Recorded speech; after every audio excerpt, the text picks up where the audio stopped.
One of the best personalities in the fishing world is angling correspondent and presenter Des Taylor. He's a very successful specimen hunter, but also an extremely experienced all-rounder. Pay-to-fish lakes have become a popular choice of venue across the United Kingdom, and we'll join Des on a typical session of lake fishing and learn some of the tips that'll improve our catch rates. For those who have a river close by and want to explore this option, Des will change locations, but probably not the hat, and pass on some of the wisdom that has made him a king of course.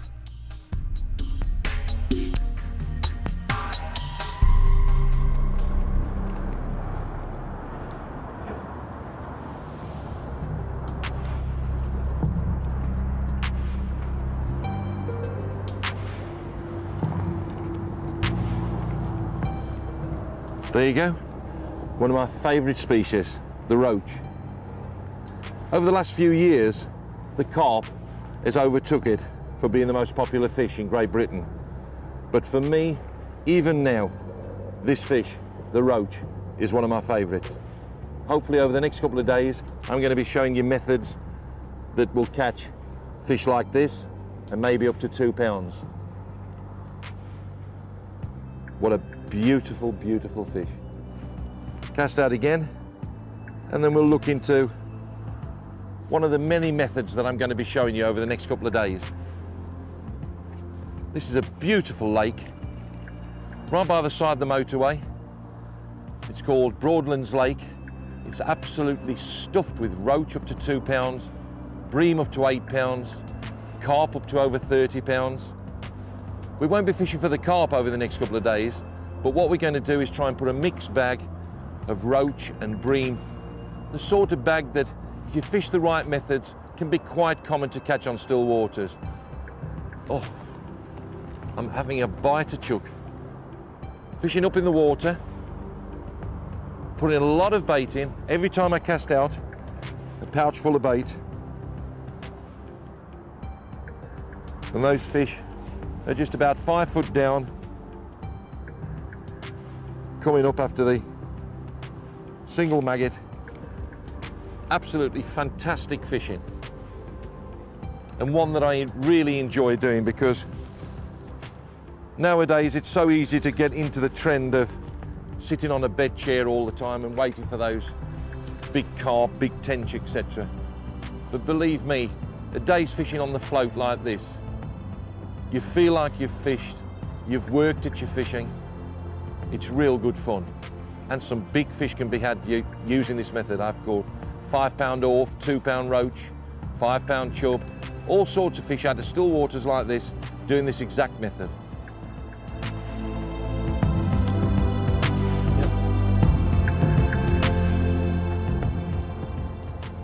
I've had fish up to around about a pound so far. I'm trying to hopefully feed these smaller fish out. But having said that, not all roach begin at 2 pounds. And although I suppose I'm known as a big fish angler in the angling press, I've spent many days fishing for fish that size and enjoyed it all day long. And I don't mean just catching them for live bait. I've actually spent time out to catch fish like this. For a start, you're improving your angling techniques, you're working, you're not being idle. And the day that I stopped enjoying the float going under, well, that'll be the day I pack up fishing. Let's talk a little about the method. What I did when I came, straight away, I was shooting maggots out into the swim. I always find it strange that people wait till they've tattled up to start spraying out into the swim. If I'm going to fish this method, and I know there's roach out there, you know, a lake like this that's full of roach, then if it takes me 10 minutes, quarter of an hour, 20 minutes to tattle up, then every couple of minutes I just keep spraying bait out there, because then you've got a 20-minute start. You know, why tattle up, get everything set up, and then start spraying bait? Typical today, I've sort of started, and as soon as I've cast out, I'm into fish. I can see fish rising in the swim before I even start fishing. That's perfect. And the added advantage, and I've mentioned it many times on my videos and articles before, that there's nothing better than feeding fish without actually hooking any. You're getting them confident before you even start. And that's what's typical that's happened today. I've been feeding for about 20 minutes while I've been setting my gear up, cast out, and away you go. I'm using a 13-foot fine action 13-foot float rod. It's actually a Silstar Match Team rod. It's a beautiful rod. There's a lot of rods like this on the market. I'm not just saying that this is the only rod, it's the one I use. I like it because I can use lines like today. I'm using 2.6 main line and I'm using a 1.7 bottom. I don't want to come any lower. A lot of people will say that you can actually come down and land anything on 1 3/4 pound bottom. To be perfectly honest, although I'm hooking and sort of landing small roach at the moment, that one's a little bit better. That's a nice fish. Then I want to be in a situation that if I do hook a 2 or a 3 pound roach, then it could be that next bite and I want to be able to land them. Another beautiful roach, look at this. There we go, just down. Yes, and another one.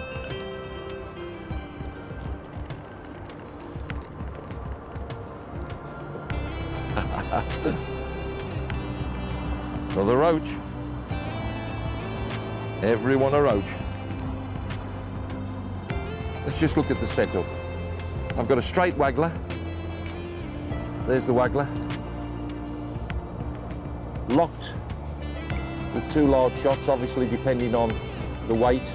This one I think is sort of a 3 AA, so I've locked it with the AA, bulked it all up there.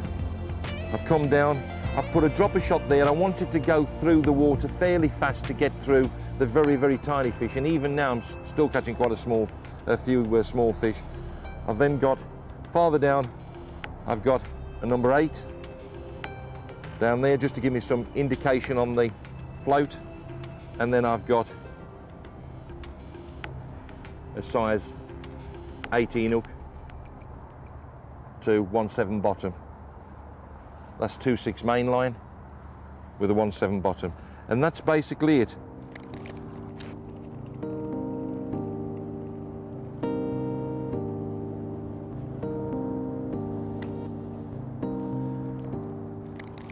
Beautiful bag of roach. Over 20 pound of fish there. Fabulous. Look at those. Quality roach fishing. Absolute quality.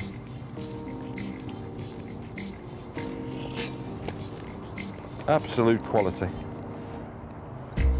Let's put them back. Look at these for conditioned roach. Beautiful condition. Absolutely beautiful conditioned roach. Look at that.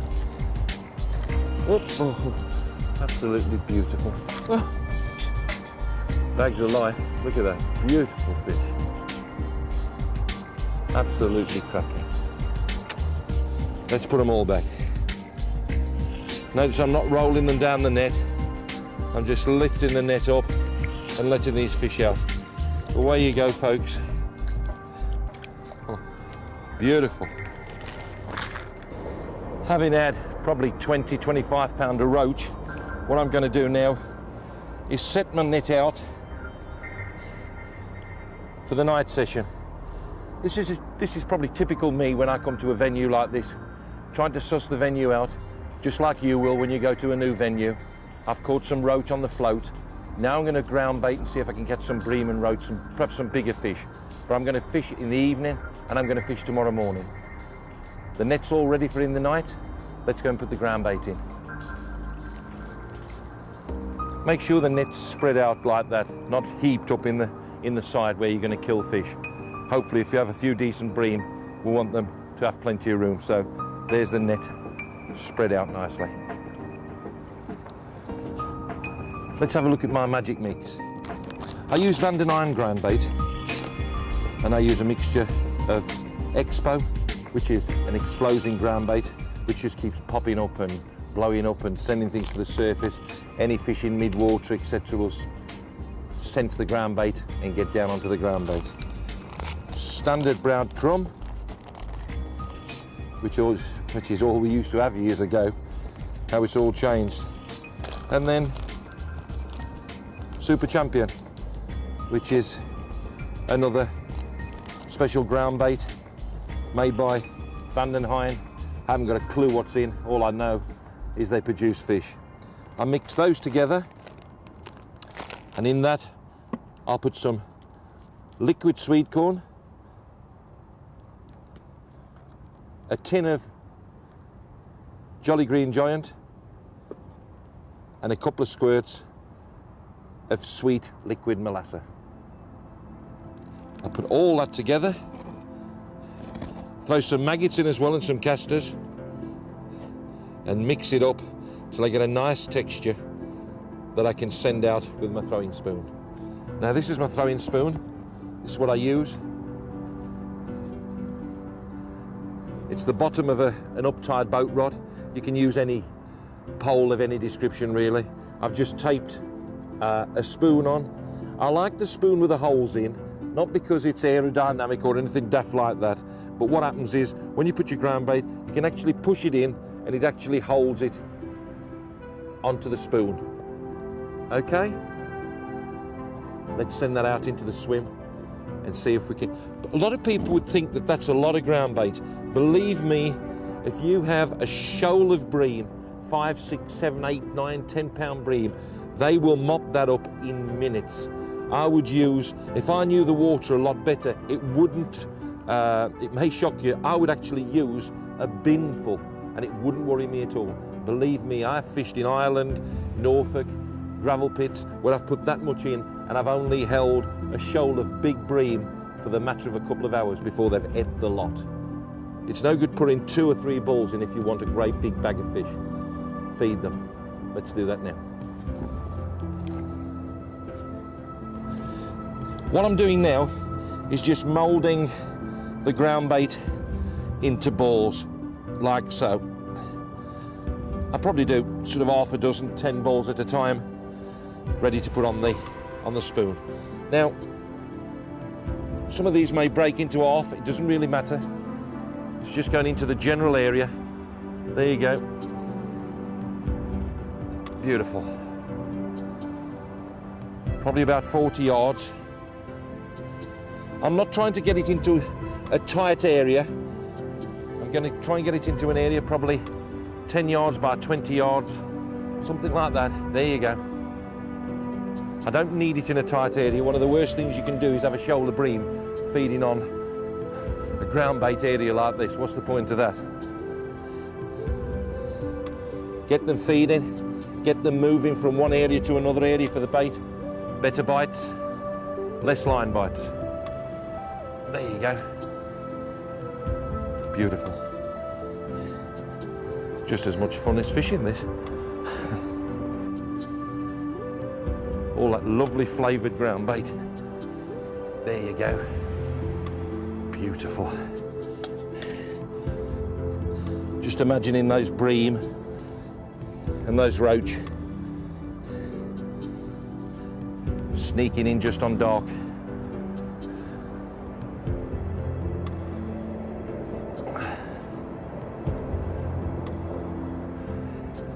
Sneaking in, thinking it's nice and safe. All that bait on the floor. Desi's gone home. Wrong.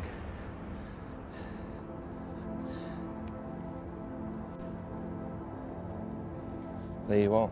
Maggots, just maggots popping out. Sweet corn. Out you go.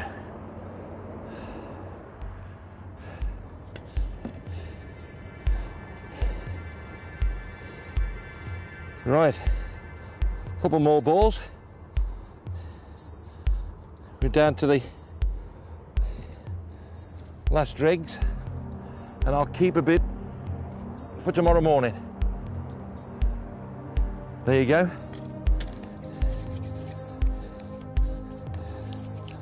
what I'm going to do,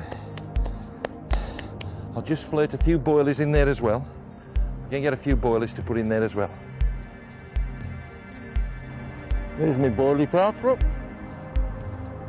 I'm just putting some mini boilers into the swim as well. The carp anglers have been having some very big roach. Now, if they're picking up boilies, then I'm going to put a few boilies out. Sod's law, I'll be after roach, and a 20-pound carp will pick it up. But I won't moan at that. Right, there you go. Ground bait, maggots, sweet corn, a few mini boilies, nice aroma. Settle it down. Let's show you the rigs.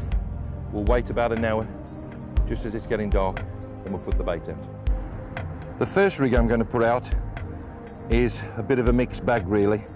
On this water it's seen so many boilies, like a lot of carp woods in this country.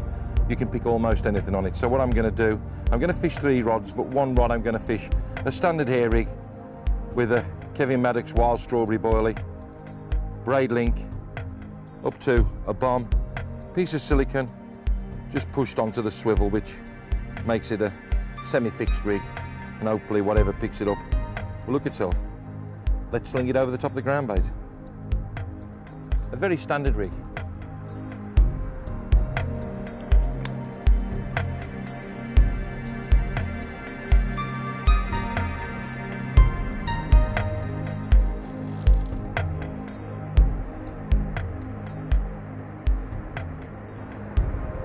The setup I'm using is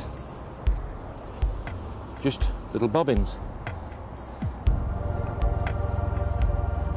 I'll let that down like so. And when we get a run, it'll be dit, dit, dit, dit, dit, dit, dit, dit. There you go. This is the rig that I'll be using this evening and tomorrow morning to catch these bream and roach. It's the loop method, and it's a method that I use on the river and in still water for fairly close fishing. We're only casting about 30 or 40 yards, so this will be just the job for that. What I've got is, I've tied a loop there, which the feeder is running on. That's one big loop. Another loop to stop the feeder coming down to the hook length. Then a loop to loop that I connect my hook length on. That's 6-pound main line, and then 4-pound. What I've got is about a 3-foot, 3.5-foot hook length, and one of my favourite baits for big roach and big bream. There you go. 3 or 4 maggots, size 10 hook, tipped with a piece of sweet corn. Fill that feeder up with maggots. Pack them nice and tight, sling them over that lovely bait.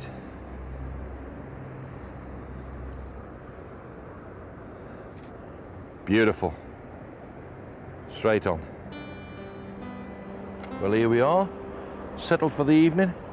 Everything I've got, still warm, so I've not put my coat on yet, but just about everything I need is here. My torch,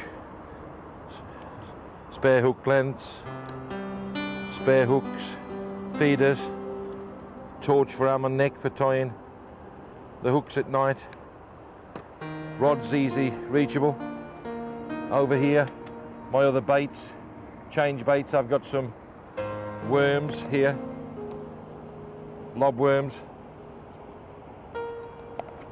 I've got 2 containers of those, and I've got a small container of little reds. There you go, forceps ready. Bait to hand. Nice comfy seat. That's one of the nice things about this. You've got to fish. They're not just going to hang on like carp fishing, you've actually got to fish. When I get a take, I've got to get over that rod and I've got to strike. And hopefully that happens a few times. I think what we'll get is perhaps a few bites if we're lucky, just as dark falls, just as darkness comes. But then I'm expecting a lot of fish to come on the bait tomorrow morning, about sort of 6 o'clock, 7 o'clock tomorrow morning.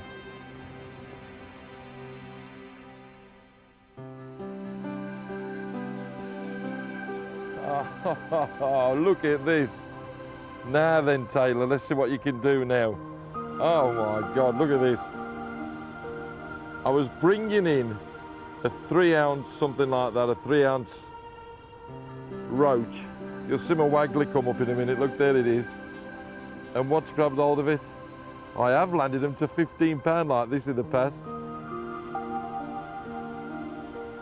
With a 2.5 pound bottom. Ah, he's let it go. Oh no, he's still got it. Look, he's grabbed hold of it again. He let it go and he's grabbed hold of it again. Let's see if we can lift him up this time. Did you see it? He actually, oh, he's let go now.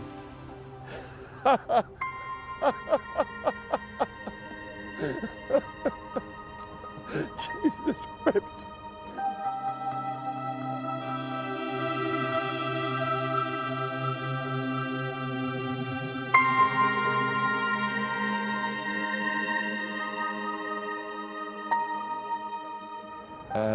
I was a bit disappointed with what happened last night. Although the temperatures went down, I thought I should have had a few more roach and perhaps a few bream. Conditions are not good when you consider how bright and how hot it is in the day, and then going almost to freezing point. It was 4 or 5 degrees last night. The rig I'm going to use is straight through on 6 pound line. There you go, with a bunch of maggots. And off there, that's about 2 foot tail. And then with about an 8 foot tail, which is connected by a 5-turn water knot onto the line, a fixed paternoster, and then I'm going to use a ground bait feeder. You can see inside those little holders there. I'm going to plunge that into the ground bait like so, and then just fill it up with the secret mixture. I've already spoon baited the swim like I did last night. It's the same mix, but this time that's what's going to go out. Cast that out. This is going to land round by the feed, and hopefully those bream are going to find that irresistible.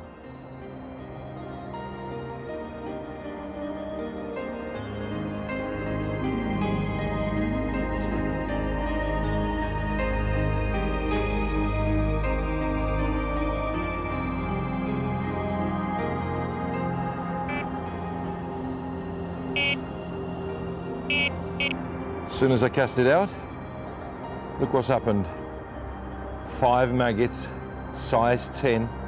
Smash the maggots to pieces, look.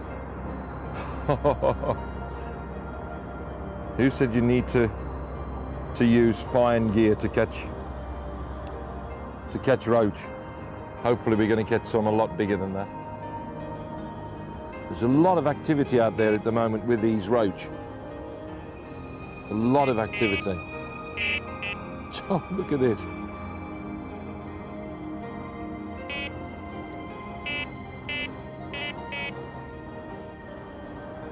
A lot of activity out there.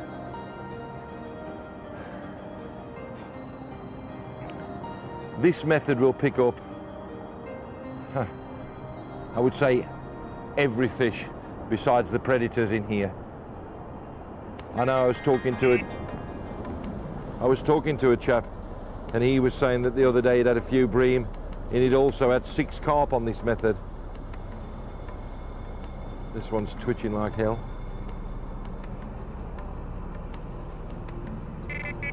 Oh.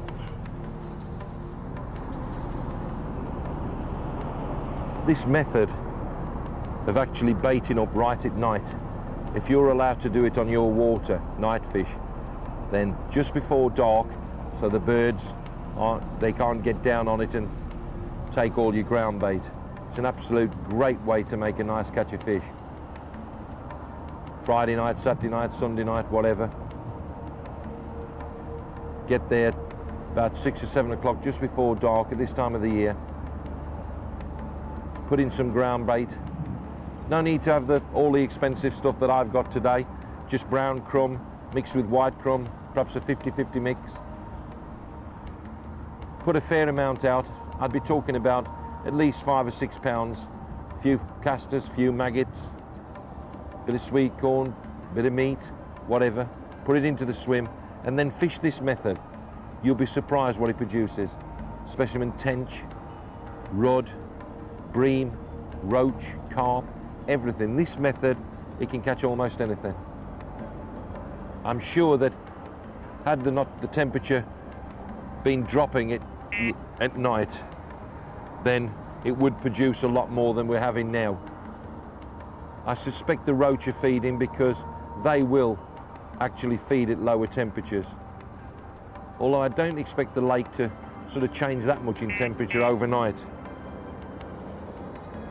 But if that cool wind gets up, it'll chill the water and sport will be doughy again. But you never know. We're having a lot of activity in the swim now.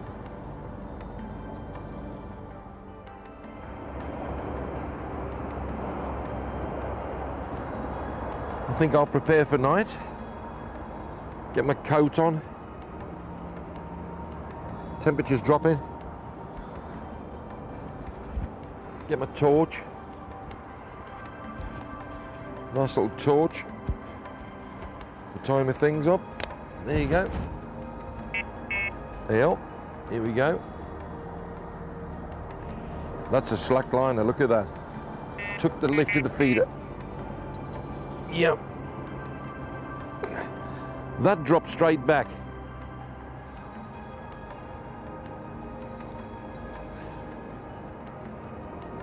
Small roach. Yeah, it's a very small roach this time, but see how sensitive that indicator is. That indicator actually dropped back that time. Again, look at that.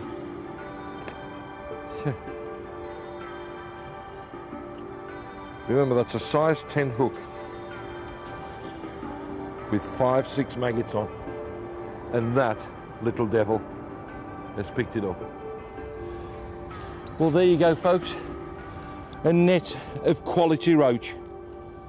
And remember what I said, the methods that I've used will catch 2-pound roach, 10-pound bream, double-figured carp. But how can I be disappointed with the roach fishing that I've had at Broadlands? And to be perfectly honest, all around the country, there is a roach revival. There's a lot of roach this size around the country, not only in Broadlands, and people are simply not fishing for them. I've enjoyed catching those just as much as I'd enjoy catching a 30-pound carp. It's been great fun. Let's put them back. What a fabulous bag of fish. Look at that, lovely. Oh, roacharoonies. Now, although I'm probably known for just big fish, I really get insulted by that because, to be perfectly honest, I enjoy catching fish of any size and of any species. And certainly, if you use the methods that I've talked about over the last couple of days, you'll have a great time on your local lake.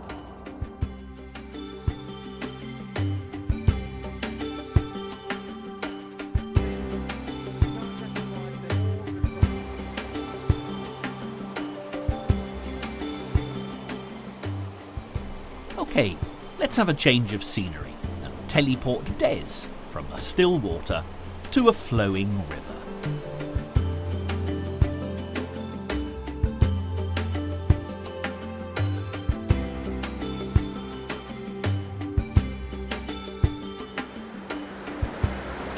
If you've ever wondered where true anglers go when they dive, then this is it. One of the whirlpools on the River Kennet. One of my favourite rivers, it really is. And you can see why. What I hope to do over the next 2 days is catch as many different species as possible. Barbel, chub, pike, perch, roach, whatever I can in the next 2 days. I'm just going to try and get bite, and I'm going to introduce you to river fishing in general. Let's take a look at the weir pool. If we look straight down the weir pool, we can see that the main river Kennet comes down here. It pushes out into the centre. But slightly to the right is the flow, what we call the crease. And that is being formed by those two outlets there, which is actually from the trout farm. That water is pumped upstream into the trout farm and then pumped out there. That is a fantastic holding spot for barbel. If we look farther down in the slightly quieter water, that's where the chub and roach will hold. And there'll also be some good perch and pike. But what I'm going to do now is I'm going to make this as natural as possible by putting some boilies and some hemp to try and catch a few barbel. We'll throw them in here, it'll just go over the weir, it'll settle in the white water, and that's where the barbel are at the moment. The river's very low, there's not much oxygen in there, and the most oxygen in the river is that white water. So let's make it as natural as possible. I'll show you how to put the bait in. Now what I'm going to do is I'm going to put these boilies right on the sill of the weir pool, just like this. There you go. And those boilies will go straight over the ledge, straight into the white water.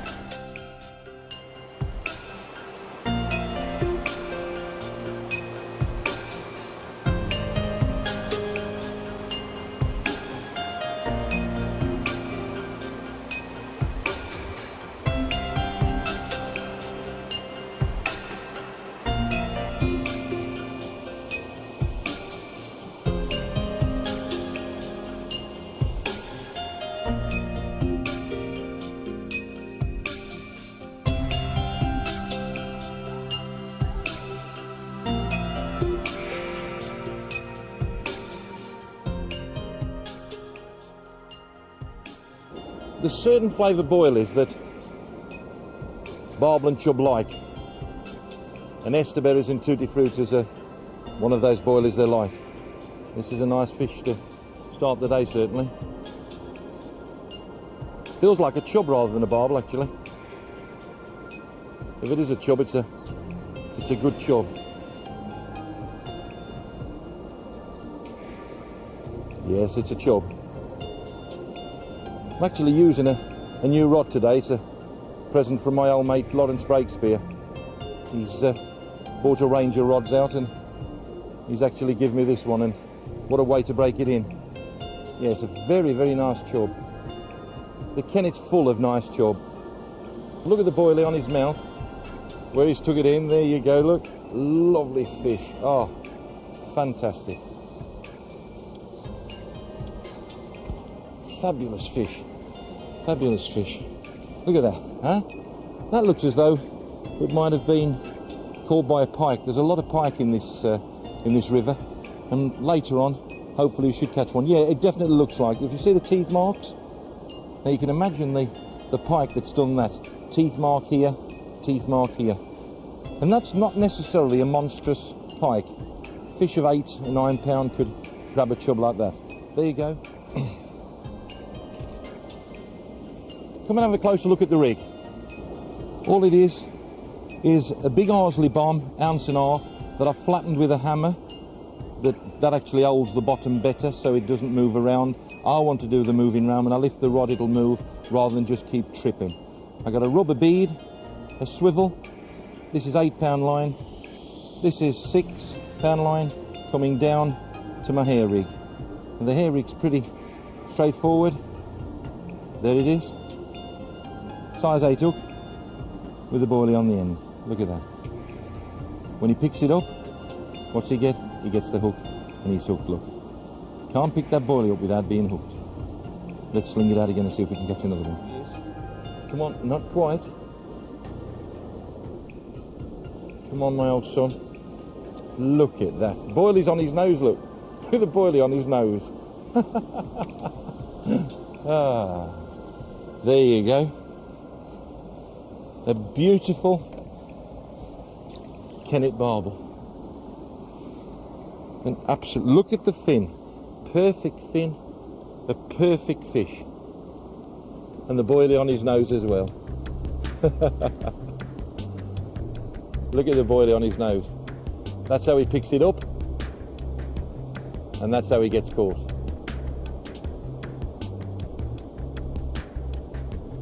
Right. Let's unhook that. Let's put it with a chub. That is well in. That's how I like it. There you go. I've got him. That bit of slack line.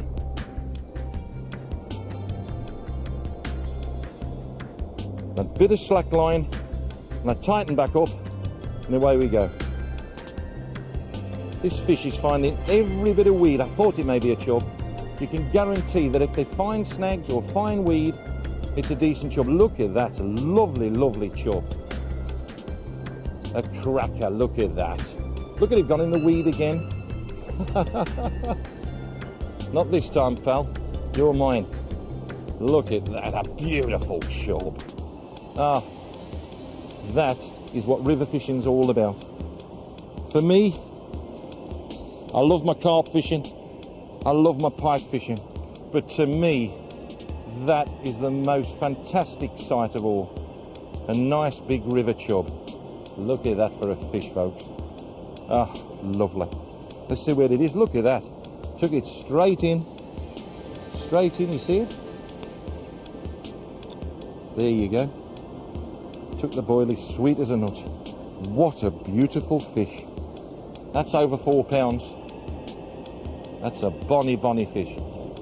Look at the classic lines of a chub. Beautiful. This is going to be a big fish in the winter. This is probably the lightest they are at the moment. In the summer, they've spawned, but now, September, they're just starting to put a bit of weight on. You see the stomach there? They're just starting to put a bit of weight on. These fish will be 4.5, 5 pounds in just a few weeks' time. Let's put that back in the net. Beautiful fish.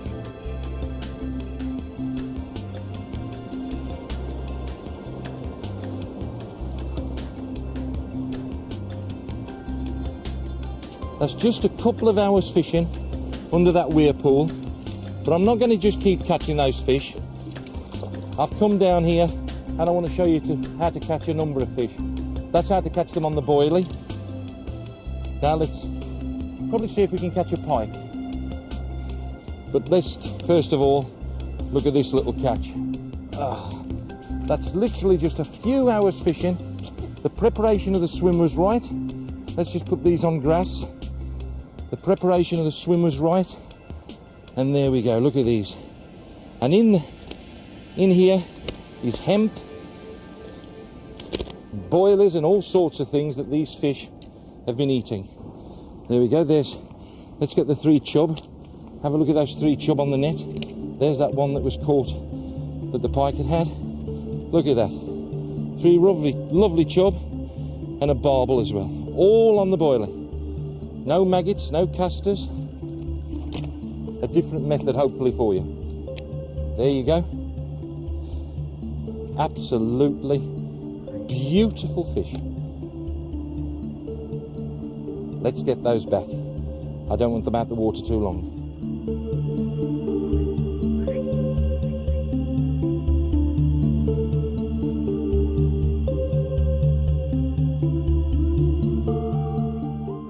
What I've done now is I've come to the backwater of the weir, which is a very, very tiny side stream of the main river. And hopefully, I'm going to show you how to use the bread to catch the chub. I've pulled the middle out of a piece of bread and I'm just putting them into little bits and I'm going to prime the swim. Then I'm going to set my tattle up and we'll have a go then. So let's just see what happens.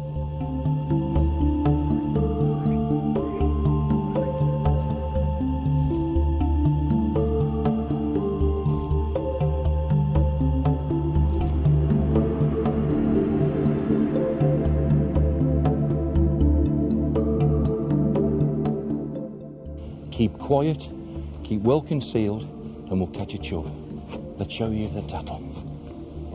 Now comes probably the simplest way of fishing of all. I've designed a bag that's got a pad on the back that I just take off to sit on. I've got my bait, which is the bread. I've got my landing net, and then the rod, 6-pound line, with the simplest, the very, very simplest of rigs. Look at this, 6-pound line direct, a size 6 super specialist hook, and made sure it's sharp, with 2 swan shots just pinched on there about 3 inches away. Now what we're going to do is we're going to put a piece of crust on there like so. Just hook it on through, bring it back, and all that will do is, imagine when that's on the bottom, that will sit up like that, and when you move it, it'll just waver around in the current. And silly old chub loves it. Now let's see if we can catch a fish. Quiver tip rod. Just add a little nudge, and I'll just pull it up. Sometimes doing that will make it go round. Just nudging the bait. Sometimes pulling the bait just away from it, but that was definitely a little touch. Whether it was a fish actually touching the line or whether it was actually a fish mouthing the bait, it doesn't matter. That means there's a fish nearby. Straight away, look, there you go. Trying for the roots, but I'm not going to let him get there. It's a good fish. Not going to let him get there. Come on, my beauty. Look at this fish. Yes. The old bread. Look at that.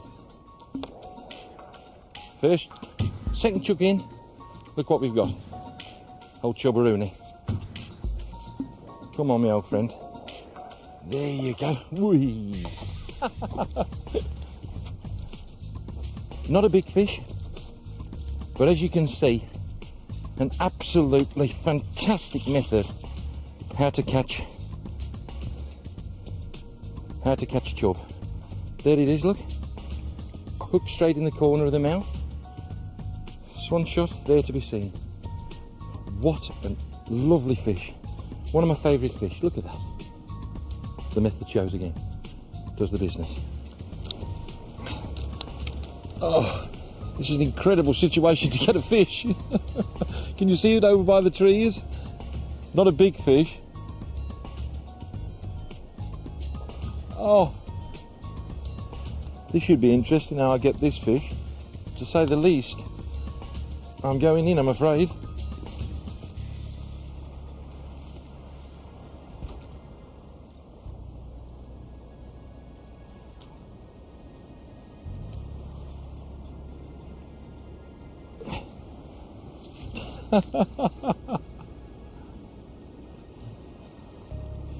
There you go.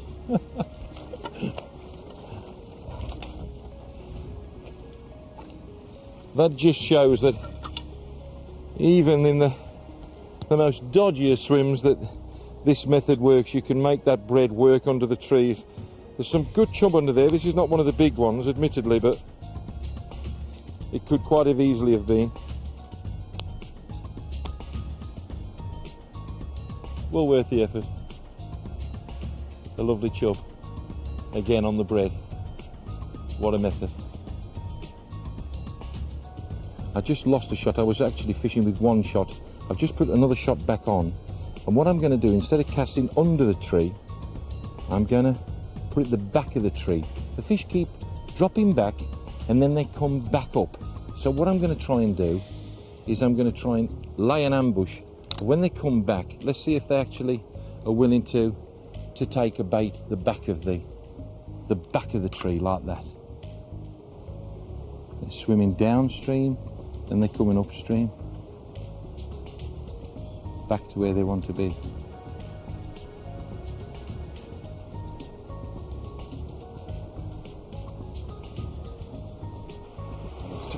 And I've got that at last. Yes, that's a good fish. That's a better fish. Yes. Gotcha, you devil. Waited for you and got you. One of the better fish. Come on, my beauty. Come on. Come on, my beauty. Come on. Come on, my beauty.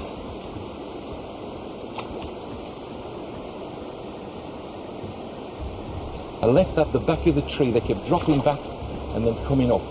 This is a better fish. Look at his big, big white mouth. Look at his big white mouth. Come on, my beauty. Come on. Come on. Come on. Come on. Come on. Oh, I've got 3 pound of weed and a decent chub. That's one of the better ones. Look at that little spot. Beautiful fish. Now that's a chub. Look at that. Fantastic. That shows the method. All I need to catch now is a perch and a pike, and we've emptied the river. I'll put that back. Put it back into his home. There you go. Beautiful, beautiful fish. Go on, my old beauty. Go on. Go on. Go on.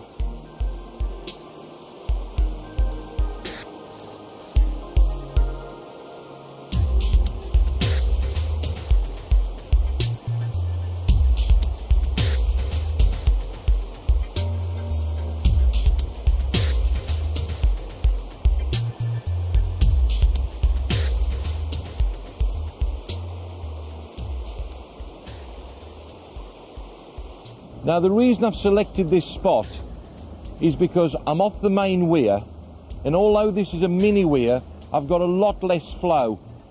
And I think perch tend to go for those areas that have got not so much a powerful flow. We caught the chub and we caught the barbel in the main flow. They like that. But the perch, well, they like this slacker water.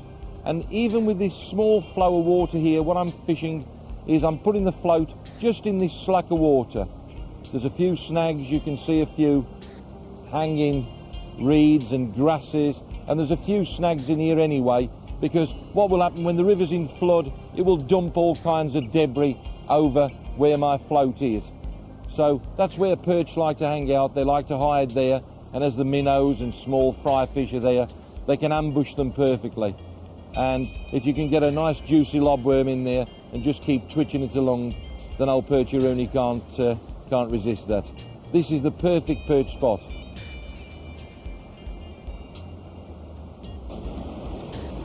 Yep, there you go, that's what we've come for. Not a big perch, but there you go, very, very simple rig. Lobworm. I'll explain the rig in more detail in a moment. There you go. Not every fish is a monster. We'll have a look at it. There you go. Taylor with an absolute specimen. I'll never live it down, my mates. The rig I'm using today for the perch is very, very simple indeed. What I've done is I've put a straight waggler on, which takes 3 BB. I've locked it up with some shots there. Got a shot halfway down the line, and then I've got a shot that's positioned right on the bottom. Yes, and another one.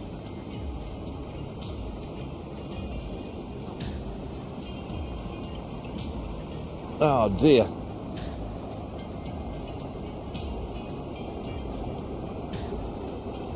Come on out. Come on out. There you go. The twitch did it again.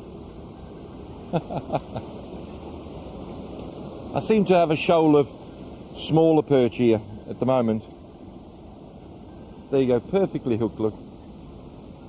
Absolutely perfectly hooked. There you go. Whoop. And the hooks come out. That's great. Perfect little fish. I'll repeat again, although these are only small fish, This method will get you a lot of big fish. Let's put that back.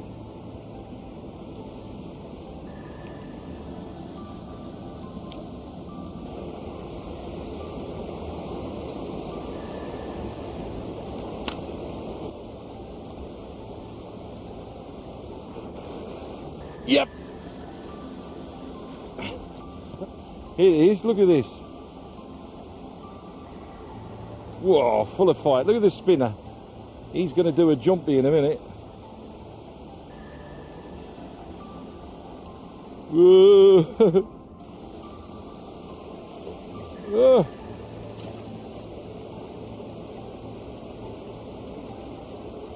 On this little rod, is fighting fantastic. Fighting fantastic. There it is. Old piker ruby. Cool. I'm going to hand land that. Spinner's showing. You see the hooks on the mouth? If I actually landed that now with a net, I'd get all sorts of catch stuff. So what I'm going to do is, let me show you how to unhook it. Up you go, like that. Forceps in. Let me just get it round, like so. Look at that, perfect. Perfect.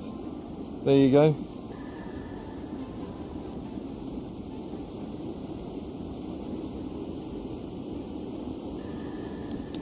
There you go. Look at that.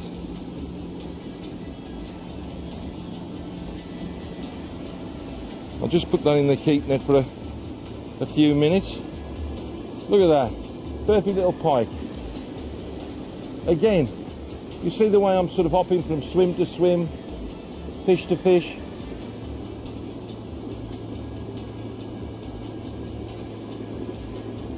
And who said pike hurt you? Look at that. He don't bite you. Fabulous fish. That was the lure I caught it on. Really, I'd put it on to catch a perch, but it actually caught that small pike. It's a Voblex, got a rubber head, and that spins round like so. They love it. Let's see if I can catch another one.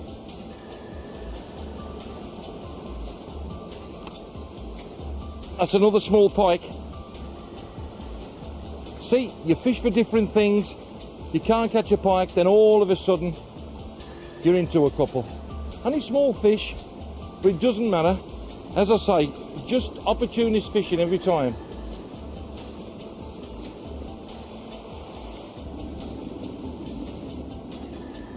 There you go. Let's look this one again. There you go.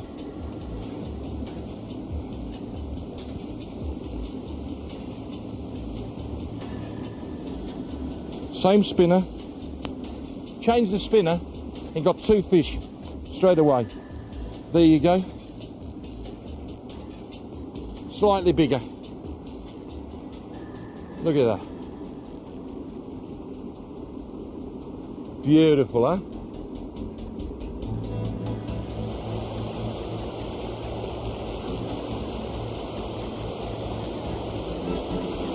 Well, here I am back at the weir pool, hopefully going to catch a bigger chub and a bigger barbel than last time. But that's the nice thing about this kind of fishing. You can just keep scooting round from one type of fishing to another.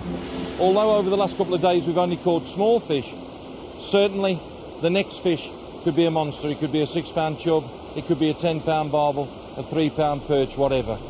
But isn't that what fishing's all about? Wondering what that next fish is going to be. I'll catch you next time round.